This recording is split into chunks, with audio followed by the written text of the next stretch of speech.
Good morning, students. Welcome back to zoology class. We are studying the unit Ecology and Environment. And today we'll discuss about population interactions. What are populations? Populations are group of organisms which belong to same species. So here we study about interactions between different populations, which is called as interspecific interaction also. So we'll see population interactions in detail. What type of interactions are there and how they are taking place in this class. Right. When we see organisms around us, we can see all the organisms are interacting with each other. There is no organism which is independent, which can live independently or which can live in isolation without the cooperation or without the help from other organisms, without depending on other organisms. Can you say any example? If there is any example for organism which is living in isolation, we cannot. There is no organism which can live independent, isn't it? When we see plants, we can say plants are autotrophs. They prepare their own food material. They do not depend on other organisms. But it is not true. Plants are depending on microorganisms which are making the soil fertile. They make the soil fertile. So these plants are depending on microbes for different types of materials to prepare their own food material.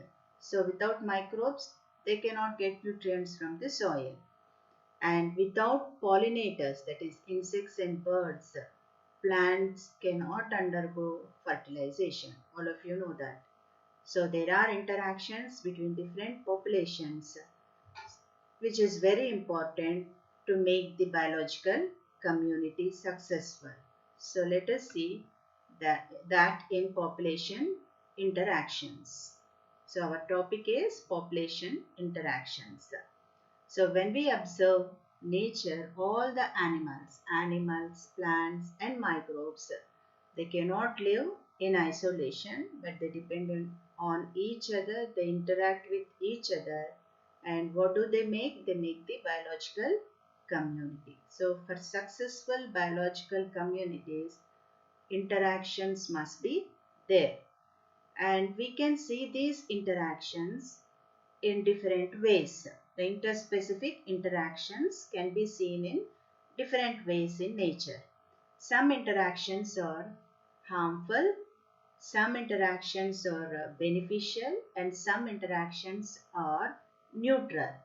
For example, if two populations are living together, A and B populations, or A species and B species.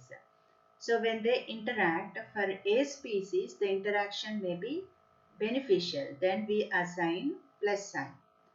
And for B species, the interaction may be detrimental or harmful, then we assign minus sign.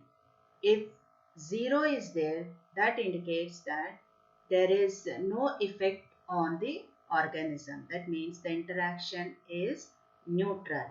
So three types of interactions are there. One is beneficial, another one is detrimental, and another one is neutral. We'll see these interactions in detail in the next video.